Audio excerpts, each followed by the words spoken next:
انا قلت البنت اللي تمشي كده يبقى التحرش بيها واجب وطني. لا ينفع الكلام ده. لا لا لا.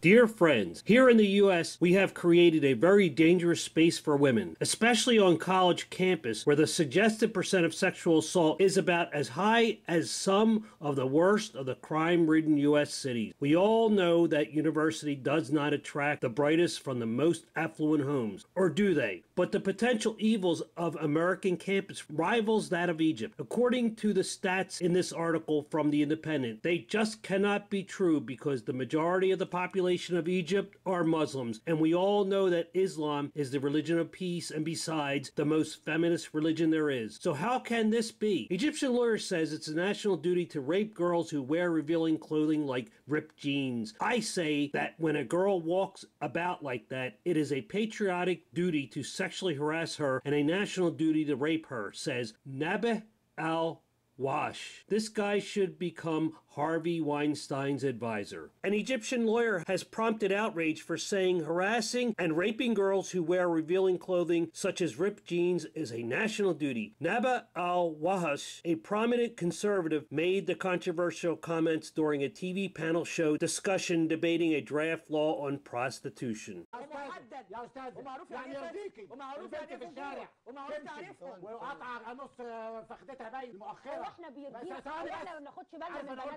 انا قلت البنت كده يبقى التحرش بيها واجب وطني. لا ينفع الكلام ده. لا لا لا.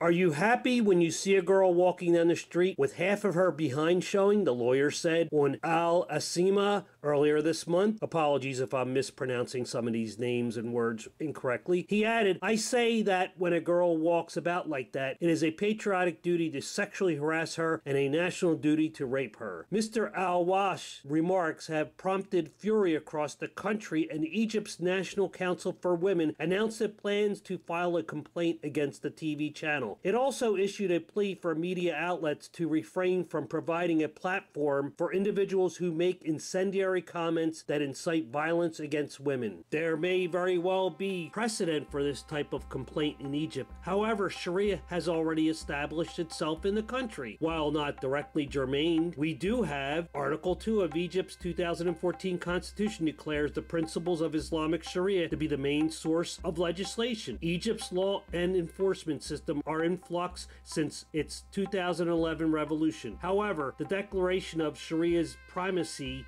in Article 2 is a potential ground for unconstitutionality of any secular laws in Egyptian legal code. Sharia courts and qadis are run and licensed by the Ministry of Justice. The personal status law that regulates matters such as marriage, divorce, and child custody is governed by Sharia. In a family court, a woman's testimony is worth half of a man's testimony. The comments come after the Egyptian capital of Cairo was last month branded the most dangerous megacity for women in the first international poll, which looked at how women fare in cities with over 10 million people. Women's rights campaigners in the city say this stems from deeply entrenched centuries-old traditions of discrimination there and women having limited access to good health care, education, and finance. They left out possibly the main cause, Sharia law. Prominent Egyptian journalist Shahira Amin said something as mundane and everyday as taking a stroll down the street in the capital could leave a woman vulnerable to harassment and abuse of all kinds. A 2008 study found that 83% of Egyptian women said they had been sexually harassed, and 53% of men blame women for bringing it on themselves. When you live in predominantly Muslim countries, you can run directly into the concept of purdah, the practice among women in some Muslim societies of living in a separate room or behind a curtain, or of dressing in all-enveloping clothes in order to stay out of the sight of men or strangers. Of course, this practice is not strictly limited to Muslim societies. In a nutshell, there is a proscribed manner of dress that blames the women for failing to conform to said standards. Reading from the personal story of a young lady living in Egypt on ABC Australia, there's a lot in this article. She talks about her struggles as a woman, but this one paragraph pretty much sums up the attitude in Egypt towards women.